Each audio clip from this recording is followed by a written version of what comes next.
Now let me get right away to the first rule of success. The first rule of success is to have a vision.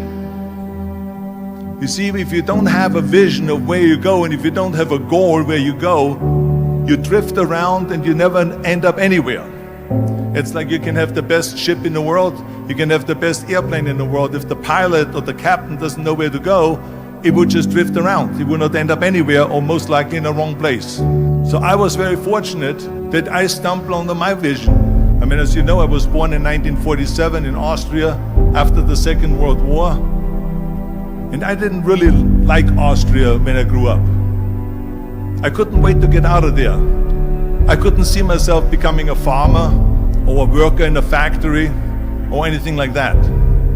Even though my parents wanted me to stay there and have a normal life. My father wanted me to become a police officer like he was. My mother wanted me just to stay there and marry a girl and have a bunch of kids. But that was their vision, not mine. My vision was totally different. I felt that I was born for something special, for something unique, for something big. So I was searching. Then one day I went to school. I remember I was 11 years old, and they showed a documentary about America. And all of this stuff, and I said to myself, that's where I want to be. I don't want to be around here with these little farmhouses and these little buildings, and everything is old. I want to be in America. But now the question was just, how do you get to America? In those days, it was a very expensive trip. It's not like today. So again, I was very fortunate that one day after school, I walked by a store in Graz. And it was the only store that really sold kind of American stuff. So I went inside and I looked around and I looked at this stuff, and then I saw a magazine. I saw a bodybuilding magazine that had Reg Park on the cover. Reg Park was then a 3-time Mr. Universe. And I saw him on the big screen as Hercules. And on the cover it said, how Reg Park, Mr. Universe, became the Hercules star. So I looked at the cover and I said to myself, I got to get this magazine.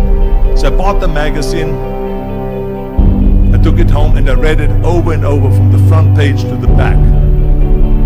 It had everything in there, how he trained, how he was working out in Leeds, England, in a factory town, how he worked out every day for 3-4 hours and became the strongest man of Europe, and how he won Mr. Europe, Mr. Great Britain, and then eventually Mr. Universe, and how he won the second Mr. Universe and the third Mr. Universe, and how he was discovered to play the starring role in Hercules. I read that and I said to myself, wow, this is the blueprint for my life. This is exactly what I want to do. I want to become a bodybuilding champion just like Reg Park. I want to get into movies just like Reg Park. And I want to make millions of dollars and be rich and famous just like Reg Park.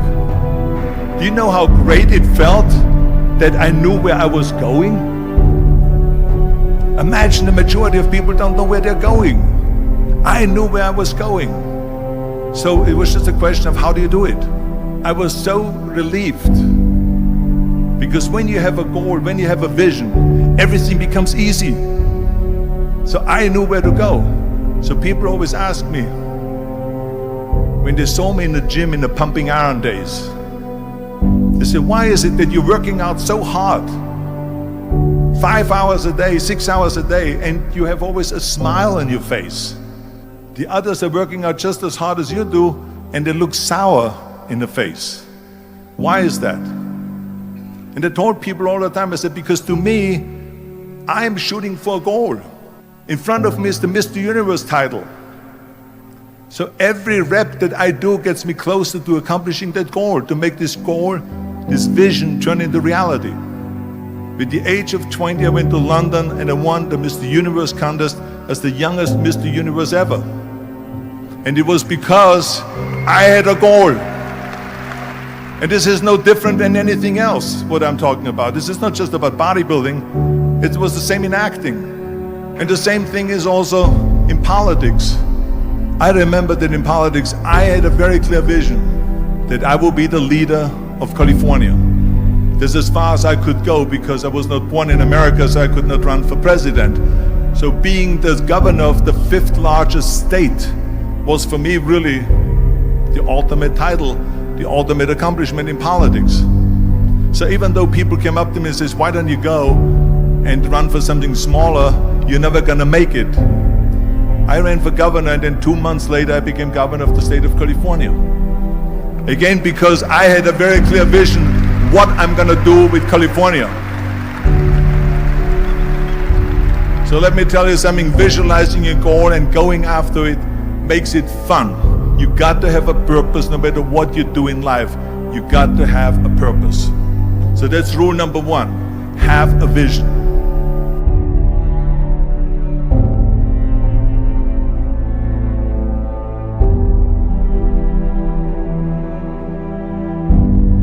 Rule number 2 is, don't listen to the naysayers.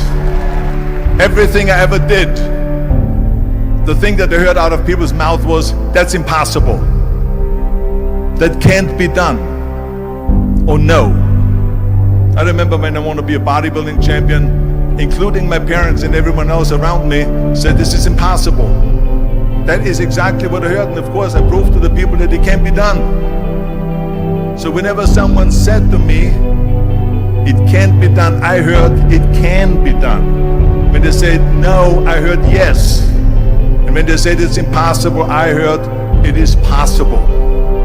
Because I am a strong believer. I'm a strong believer what Nelson Mandela said, that everything is always impossible until someone does it. Well, I'm gonna be the one, I said to myself, I'm gonna do it and I'm gonna show it to them. Maybe it has never been done before. That's perfectly fine with me. But I'm gonna do it. And I did not listen to the naysayers. The same was also when I went into not just in bodybuilding, they said no. When I wanted to come to America, when I wanted to go to America, they said it's impossible. There's no money that you have to fly even over there. You have no money when you go over there to live with. And what do you think, they're gonna wait for you? They have plenty of big bodybuilders over there.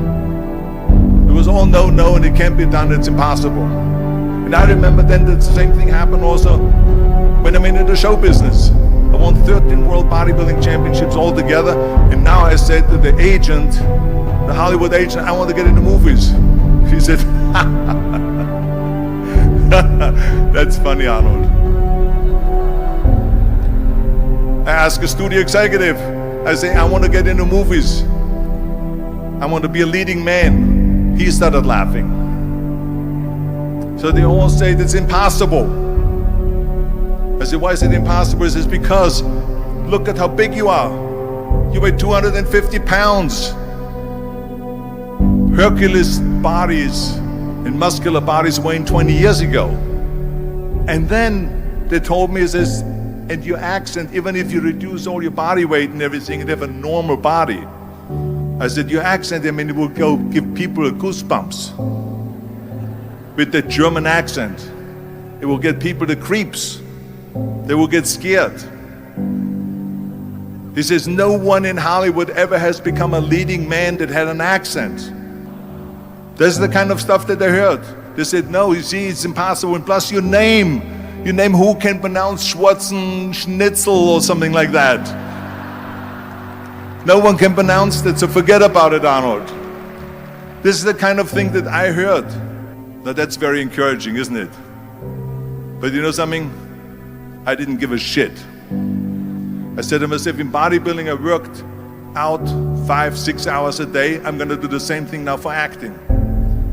And of course I went to college to study English, accent removal, acting classes, and all of this stuff, all day long. I worked and I worked and I worked. And within a short period of time, I made one movie called Hercules in New York, which of course went right into the toilet. But it didn't discourage me. I still had the same vision. And then all of a sudden, I was asked to star in Conan the Barbarian.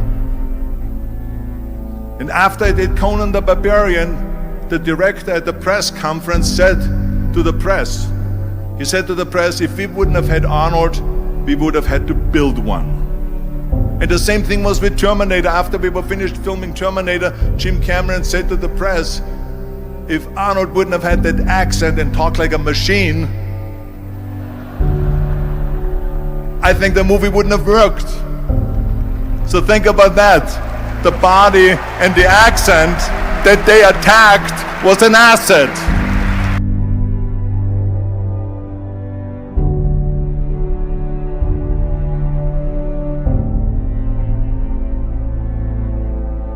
And the next thing, the third point that I'm gonna make to you is work your ass off. There is no magic pill. There is no magic out there. You cannot get around. You have to work and work and work. And it drives me crazy when people say that they don't have enough time to go to the gym for 45 minutes a day and work out. Or to do something for 45 minutes to an hour a day to improve. If it is physically improve or if it is mentally to improve. Imagine you read 1 hour a day about history. How much you will learn after 300